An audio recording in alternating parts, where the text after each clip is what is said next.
ሲያሸንፍላት እዩልኛ መፍቅር ሲያድላት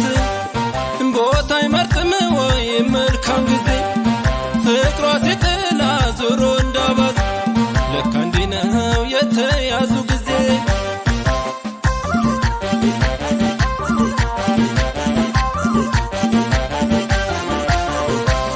ቀናሁኝ ሰከርኩኝ